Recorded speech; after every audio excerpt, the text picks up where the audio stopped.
क्या व्हाट्सएप भारत में बंद होने वाला है?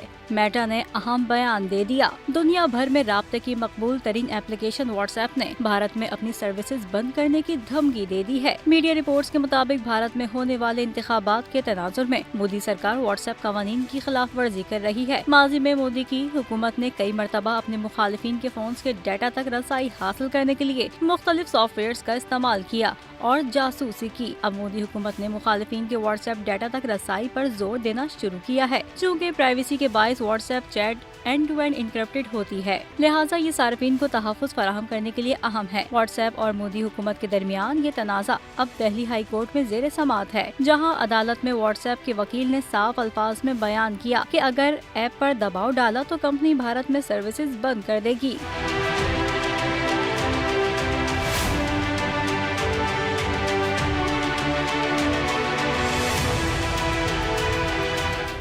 सब्सक्राइब करें और बेल दबाएं ताकि कोई खबर रह न जाए।